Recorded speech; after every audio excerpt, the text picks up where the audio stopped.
Hello and welcome again to Rolling with My Special Friends podcast. Today, we have got a social media celebrity with us. A lot of you guys are out there talking and seeing his TikTok post and all these things he's doing. He is the famous wheelchair dad. It is Daniel Cotter. Daniel, how are you doing today? I'm doing all right. Thanks, Jim. How are you? Oh, doing pretty good. I'm just so excited to jump off into wheelchair dad world. I've been a fan. I've been out there watching and seeing all the TikTok videos, seeing all the people that are just wrapping their arms around your situation and the things that you are doing in the midst of all the stuff you're having to deal with. It's just absolutely amazing. I want to jump right into this thing and kind of tell people what got you into this spot. What type of injury put you into this? So I had a construction type fall. I was actually helping a friend build his house. We were building the roof section of it. It's called trusses it's like the skeleton structure for the roof. We were setting that with a crane, and I was up on the top of that at about 30 to 35 feet up from the ground. And when you're doing that, it takes a team. People usually are on the bottom nailing stuff off to brace it up. Well, the section of trusses didn't get braced up very well, and while I was up on the top, it rolled like a stack of dominoes. And I remember taking a couple of steps back across the brace I was standing on, and then waking up in the hospital. So. Oh my goodness. Now, for people that don't know, explain a little bit in detail. When you say you ended up in hospital, was that broken bones, head injury, spinal cord injury? What all went into that? So, quite a bit, I guess, actually. So, it was a spinal cord injury is what the final main outcome that continues to provoke me. But originally, my injuries from that fall included cracking or fracturing my C1 vertebrae, which is the one very top. And then I had a compound fracture, I had the burst fracture on my L1 vertebrae, which is the main level of injury that we refer to as spinal cord injuries. And then I also exploded my S2, 3, and 4, and broke my pelvis in 3 places, and collapsed my lung and tore my spleen. So that's what I woke up to, was trying to figure out what to do with all that. Wow. So, it's probably easier to list the things you didn't hit, huh? Yeah, kind of seems that way. Oh my goodness. Well, I'm a fan of this whole situation because to hear all that you had to deal with. How many days, to kind of give people an idea, how many days were you in the hospital? I was in the hospital about 3.5 months. In that 3.5 months, I know some of the backstory, so I kind of want to tell people, let's get them into your world as well. You're in the middle of an injury, of a life-changing situation, but then yet to throw more, as they say, gas on the fire, you're in the middle of a divorce. How in the world do you mentally separate those things? The main thing that tried to pull focus or to give me a center on my world at that time was I was really focused on what was going to be the final outcome of that, which was going to be, I was going to be a dad. I had joint custody of my 2 girls. I had an 18-month-old and a 6.5-year-old when I got injured, and knew that I was going to be getting out and being their daddy still. So I was fighting like heck every day in the hospital. I thought, being young, dumb, and invincible, I was going to be able to walk out of there. I was going to beat all the odds and somehow do therapy enough and head out of there on my own 2 feet. But as it got closer to the end, I realized that wasn't going to be the real story. So my girls have been a huge factor in motivation and attitude, and trying to make sure that they see that I persevered on all that. Well, and that's a lot of people out there that are listening are really, inspired by the things that you're, mentally overcoming and being able to separate. Because a lot of people just in that divorce is a hard thing to go through mentally. Then you involve kids in it, makes it even worse. And then now you're dealing with all these injuries on top of that. When you got on the other side of that, for people out there listening, on the other side of the divorce and the injury had kind of settled down a little bit where you knew what day-to-day life was, what was that mental process, or not what was it? How long did that take? Were you, mentally 6 months into this thing, a year into this thing? How did you settle that mentally? I don't know that I ever did settle it mentally. I was, I was so focused on, like I was saying, as I got my divorce finalized when I was in the hospital, so I knew what the outcome was going to be. With having to be a single dad, I was focused on getting my home set up and life set up, and gosh, it was so busy. And I was taking my driving test so that I could drive with hand controls while I was still a patient at the hospital. Somehow worked that out. And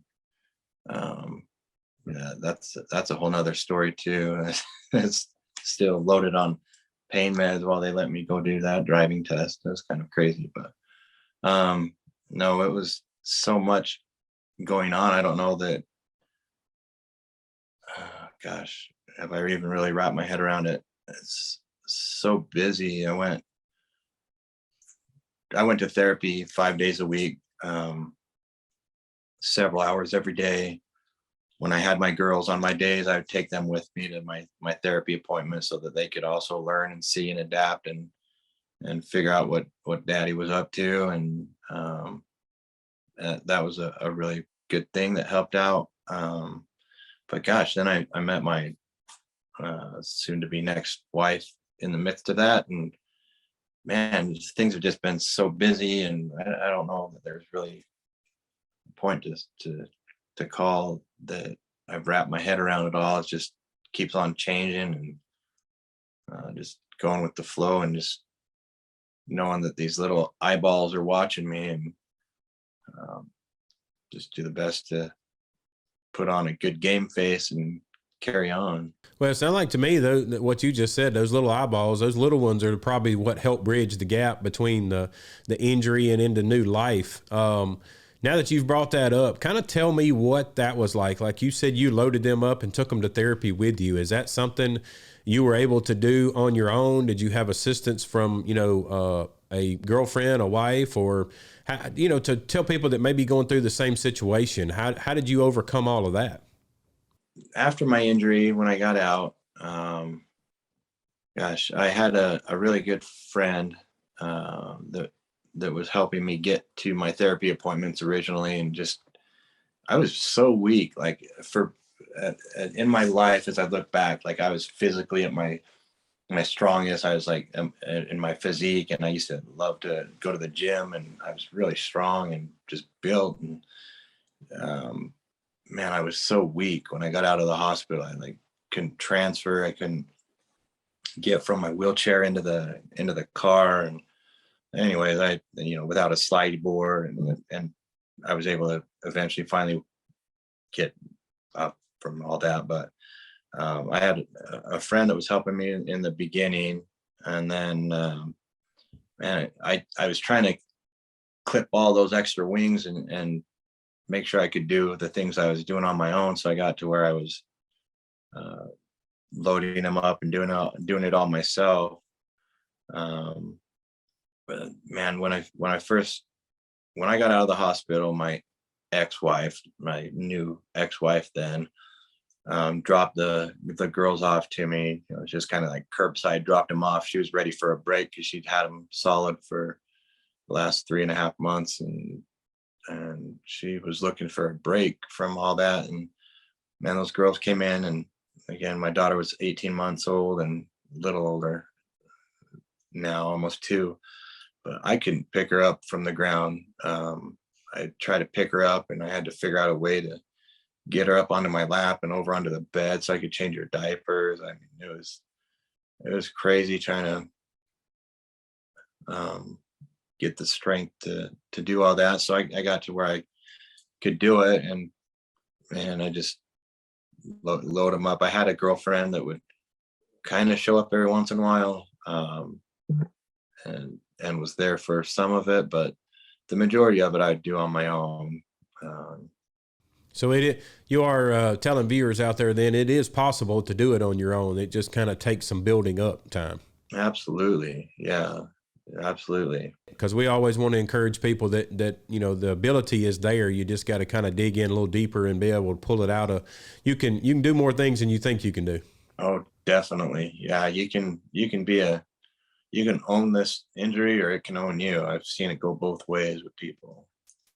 Yeah, myself the same. I've seen a lot of people that allow this mental thing, the side of it, that I've seen an amazing thing in you to overcome what we're here today talking about your special story. Is you've had so much mentally go on that you could have quit any day and you haven't. You've just kind of powered right on through it. And I think that's one of the most admirable things about yourself and your special story is you've not let anything mentally beat you. When we talked about you and the kids living life together, and we get into the new now current wife. When you guys met, tell for people out there listening, how does a guy in a wheelchair that's going to therapy every day and got 2 kids and all that, how do you get into a relationship? Like, is that just you guys cross paths in a parking lot and your eyes connected and it was just the magic love? Oh man, there could be a whole nother podcast and a whole series of TV shows on the rest of this. I actually met my current wife while I was going to physical therapy. She was taking her her now ex-husband in for therapy. There's a lot to unpack on this, but um, this her ex-husband had been in a motorcycle accident the day before my injury, and was in a coma and had gone through extensive therapy, had a severe brain injury, and functions on a much younger cognitive level, and lives in a home right now with like full-time nurses and stuff. But she supported and worked and tried to. We met while we were going through therapy, and we talk as friends there, and as she went on in her relationship and things weren't working out, and after they were divorcing and things were changing in her life, I asked, well, I was around a lot, starting to hang out around a lot, and just kind of lucked out that she didn't look at the chair, didn't look at my current situation at all as downfall or any sort of a setback at all. She just really liked who I was, and those who have seen her on the YouTube page or on the TikTok videos and stuff, like, she's gorgeous. I don't know how I lucked out. She's an amazing woman and an excellent mother. Like, gosh, I like lucked out more than I should, for sure. Well, I've always been a person of this theory that I think that attraction is one of those things that it truly is what it says it is. You attract yourself to things that you think about and the things that you are pushing yourself. You're one of those guys that are so motivated and so focused in life to do the right things. I would just about imagine that she saw that in you, and that's one of the things that she's attracted about. You're attracted, not only mentally and physically, but she's attracted, mentally, because of how strong you are and the things you can overcome. Is 2 people, with those same type of drives really connect to each other. And I think it's amazing that you met each other when you did. The life stories have kind of lined up to where you guys have, formed a partnership here and worked together. Now, I know for people out there listening, I know some of the story to where you had 2 girls. She had 2 kids when you guys had met. And then now, since you guys have been married, you guys have had 2 more kids. So we're talking about a 6-kid home. Can you tell us about some of that situation? Oh man, it's crazy. You mentioned, so essentially, we'll just make it easier on numbers. So after my hospital stint, and when I talk about meeting Andrea and our kids' ages at that time, so we're talking about a 2-year-old and a 7-year-old for me. Both my girls were November babies. For Andrea, she had the same thing, a 2-year-old and a 7-year-old, but hers were boys, both born in February. So we basically kind of, with the younger ones, it really stood out as like we had 2 sets of twins. Man, it was a crazy thing having 2 2-year-olds and 2 terrible 3-year-olds and 2 terrible 4 and 5 and 6. And then, yeah, we kind of worked through life as everybody knows, like relationships and life. It's not easy. It's really complicated to join families. Just in a perfect world, best of situation, the best of circumstances, and we had so much other kindling on our fire to kind of work through. And when we finally started getting some of the bumps ironed out in our relationship, we started talking about having babies again. And it's kind of crazy. Like, I had written the idea off, and then I don't know, got inspired in my mind. That's, all sorts of places on where that inspiration came from. But I felt really inclined that I wanted to have another baby at least. And I knew that we'd be having to do in vitro, do some assisted stuff to help with that process. But we talked about it, worked things out, and with God's graces and a lot of help that way, we were able to not only be blessed with one baby, but 2 little girls. So now I have, my youngest is she just turned 1 last Saturday, and then I've got my 2.5, almost 3-year-old. She'll turn 3 in May. So we got all sorts of a range of kids, and then of course I'm 44 now. Andrea just turned 40, but that means 20, I think, in a way that we're supposed to talk with women. Well, now that you brought that side of it up, the in vitro side, there's a lot of people out there listening that think they kind of know about it, but and we don't have to get into great detail, but I understand the process of being doctors getting something from you, getting something from her, kind of putting those two things together. What is, for people out there listening, what is the success rate for something like that to go on? It's actually supposedly not supposed to be that great. I mean, it's like a 30, or I don't even think it's a 40% chance. Like, it's kind of so circumstantial, situational, of course, with what both people are bringing to the table with their bodies and the circumstances there. But we were really fortunate to have it work every time. Unfortunately, like the first time, we ended up having a miscarriage, and that was pretty emotional and a little bit of a setback. And then we felt like we really needed to try again, and then we got pregnant. And the second time was with twins, and then the second baby ended up not making it, but we were able to go full term, obviously, with my 3-year-old, almost 3-year-old.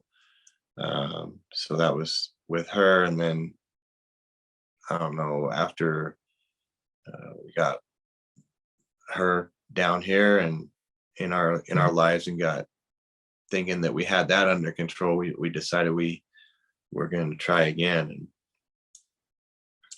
finish off having another baby. So ended up doing another round of in vitro. We still had anyways, we did this other round of in vitro and lucked out again with our first time. We were blessed to be able to get pregnant, and that's my 1-year-old now. So wow. So you've really been amazing. I mean, through this whole deal, I'm so inspired just listening to the story, because it's like each individual challenge that comes along to you guys you and your wife together, you just kind of figure out how to overcome it. And it's amazing in life for people to have inspirations like you guys out there doing the things you're doing, and showing people, even though we got 4 kids, we're still in love to where 2 more kids is even adding, as you said, a blessing to your life. Not much more people. Some people out there will go, "Gosh, I got 4. I need to stop." Yeah, yeah, for sure. Definitely. That seems to be the mentality with this generation. It sure seems like a lot of kids to have. Now, swapping over from the kids and getting into your life, I know you and I talked a little bit about it, that you've had a job recently to where you were out helping other people, like buying equipment for their vans and cars and wheelchairs and other things. Tell people a little bit about that job before you got out there helping people. Yeah, sure. Yeah, the last job I held, I worked for a independent living center, which is kind of all tied up in the title of it. We help people become more independent, so that they can live their life without depending on the system or people or whatever. So with that job, I held the position of the assistive technology coordinator. So essentially, if somebody was newly injured, they would call in. I'd go out, meet with them, interview them, see what they needed for their home situation, so that we could get them thriving. And whether it was getting them a wheelchair, getting them stair lifts, getting them ramps for their entries and exits on their home, or even the purchases of vehicles. Each situation was a little bit different, but I would do all the footwork and writing the grants for all these things to get approved, and um, help get stuff for people that uh, didn't didn't have the means or whatnot. When I got injured, I didn't know about anything like this. I that was one of the main driving things when I got into this job was, and that job was, trying to make people aware. I wanted everybody to know that help was out there, because man, I was from a hospital bed trying to get my home set up and find a way to pay for stair lifts and ramps and hand controls in my car, and gosh, the works. And it was a whole nother gasket to blow, um, bringing that stuff up. But yeah, it was it was a fun job. I really enjoyed helping people. And then of course, that started to advance and change more as we got more serious with trying to work on our social media presence. And my wife has another skincare business that we were trying to focus on the two different things, so that we could spend more time to try to build our social media presence. And Now that's, as people out there listening know, this podcast is all about special people. And I'm just still, again, in awe of the whole situation, because not only have you gone through what you went through, but then you chose to take a job to go help other people overcome some of the roads you've already been down. It's exactly what you've said. There's a lot of people out there listening that have no idea what you go through every day, or what they will face if an injury were to come to them or one of their family members. And you help bridge that gap is just, inspirational in itself. And you just brought it up, the social media presence that you've gone and done and went down that line, that road, to start showing people the things they can do, and letting them peek into your life every day with these videos that you make. On the social media side, where places, I know you refer to as your title is Wheelchair Dad, where can people find Wheelchair Dad? so on TikTok, it's built under my wife's name, or it's Mrs. Cotter. So MISS and then Cotter, the KOTTER.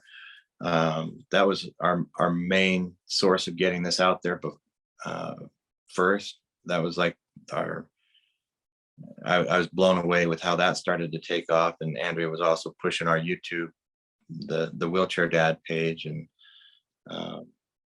man, she's been juggling both of them. It's keeping both of those fires stoked, and her presence has just been phenomenal. Like the response that people have had, and the connection with people has been amazing. Like I never would have thought that there would be such a reward in it, um, emotionally and whatnot for us. And it's been really quite nice to see that side of it again. That's what I was about to refer to, is that helping people. You're amazed at how many people are watching on those social media type things, and they flick through those little miniature videos. I call them on TikTok, the little 1 to 3 minute type things, that they are so inspired because they're having a rough day, and they look at you over there and you got your little girl in your arms braiding her hair and, sending her off to school or wherever she's got to do for the day. And it's an absolutely inspiring thing. I just amazed that every time I see you do what you do. Well, I appreciate it. Yeah, it's I appreciate it. Like for real, it just seemed like normal daily stuff. But like with our TikTok page, man, it got up to, it's over 200,000 people like that, and our YouTube page is almost, or I think we'll hit 100,000 people by this weekend. All right, so taking aside of that, I also want to know something out there, and our listeners want to know some of the things they can't see on those social media pages. Tell us something funny about Wheelchair Dad that nobody knows. I tie it back to my kids, of course, and man, even when Andrew and I first met, we had the two little 2-year-olds. It's amazing what these kids pick up on with us in our wheelchairs. And currently, like my 1 and 2.5-year-old, they'll be sitting on my lap. My 1-year-old, from even several months ago, started noticing that I use it's called a smart drive to propel my wheelchair. It's a small motor that hooks to the axle between the two wheels, and it's controlled by a watch. And I'll tap it on my wheel, and that engages the motor, and tap it to lock the speed in, and then tap it twice again to turn it off. And when they're bored with whatever we're doing, or if their mind is going somewhere else, they'll start reaching down and saying, "Come on, Dad," and they'll like start tapping on either the wheelchair or my leg, doing like this double tap all the time.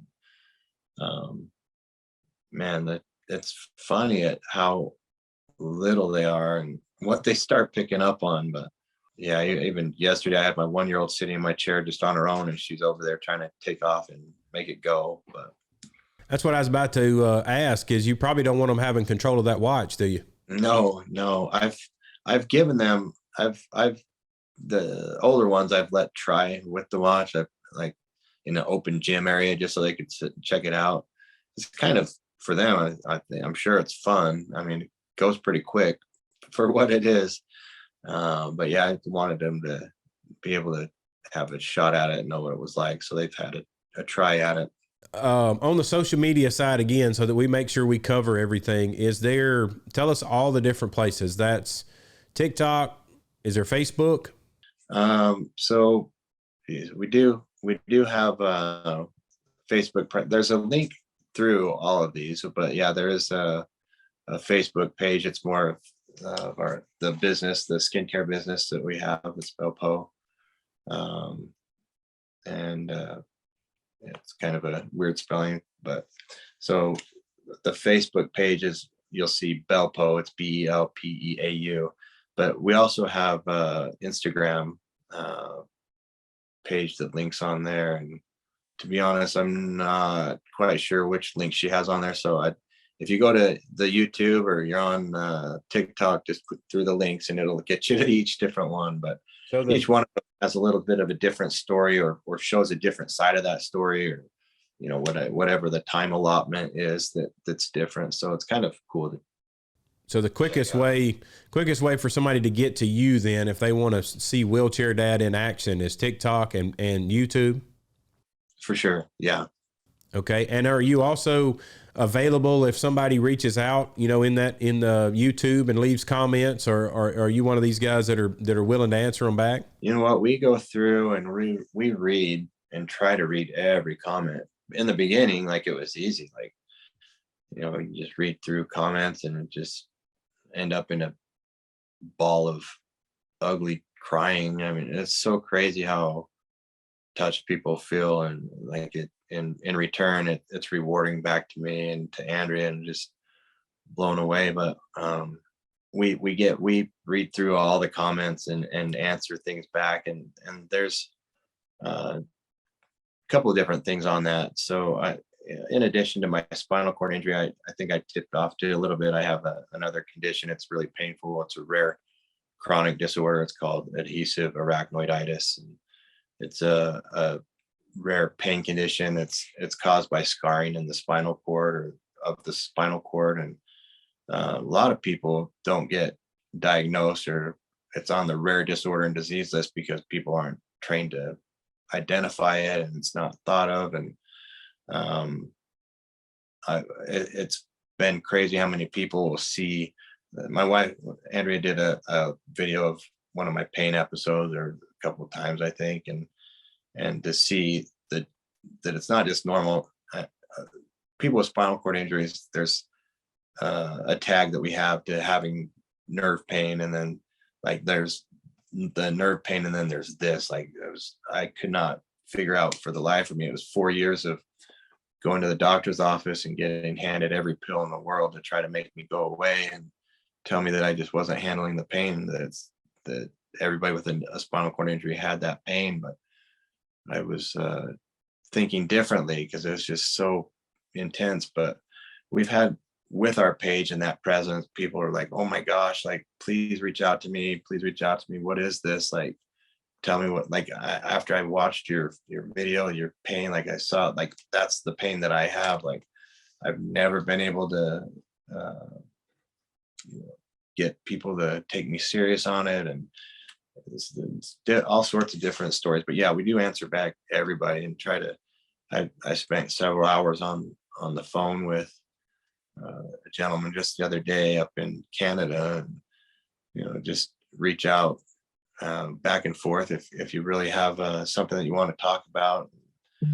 Andrea's, while we're reading through the messages, she'll connect them to my email and just see where it goes from there. But yeah, we definitely are connected to our fan base. It feels weird to say fan, but our people that follow us and really enjoy the page. We definitely try to stay connected to those people. And well, I mean, to me, you most definitely can say fan, because you're a celebrity out there. There's, like you said, thousands, if not hundreds of thousands of people that are watching videos and keeping up with you and trying to know who you are. So you can definitely say you have a fan group because people are following you. To kind of wrap this thing up and to get everybody an understanding of you too, our signature series question for Rolling with My Special Friends podcast is, if something were to happen to you today and things were over with and we got to read, your wife wrote the book about you and about Daniel and about the things he's gone through, what would you hope that people read in the book of the life of Daniel?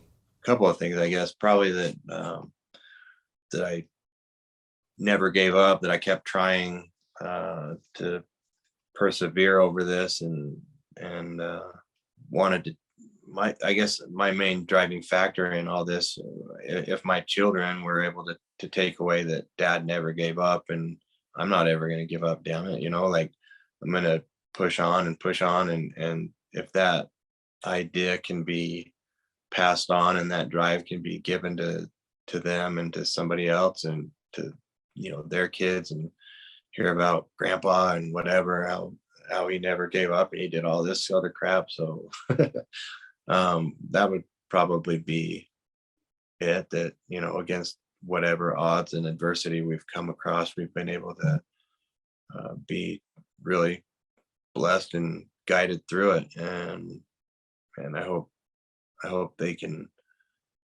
I hope it eases their life at some point with that mentality. And if it did that, then I guess I'd feel purposed and content. Well, and that's, again, I've said it multiple times in this podcast, that's very inspiring just to hear that part of it, that the big takeaway is going to be never give up. I mean, Wheelchair Dad has shown over and over in his videos that every day he doesn't give up. He doesn't let anything stop him. He's got all these kids he's taking care of. He's trying to do construction, trying to help things every which way he knows how. Like he just referred to, he talked to somebody on the phone for 2 or 3 hours just to help them through that condition. So if that doesn't qualify him as a special person, I don't know whatever will. So I just want to say thank you, Wheelchair Dad and Daniel, so everybody knows your regular name, for coming on and giving us, just a piece of your story. So I know we can't cover it in the 30, 40 minutes we've been on here, but it's amazing of the things you're doing and the things you're striving to do out there each and every day to help other people. Touch on one more time before we go, how do people get the easiest ways to get in touch with Wheelchair Dad? Again, thanks for this opportunity and everything. But yeah, to reach out or to find and follow us, it's on TikTok, it's Mrs. Cotter. And then on YouTube, just search out Wheelchair Dad and just start to see a guy in a wheelchair with a bunch of kids latched on him, and that's me. So that you're the man. So now spell us, so everybody knows it too. Spell us Cotter. Is that K? Yep, it is Kotter. Gotcha. All right. Well, thank you guys out there for listening to this episode, and like and subscribe our channel and let us know. Drop us some comments, and also go out there and check out Wheelchair Dad's page and let him know how inspired you were with his story. Until next time, see you guys later.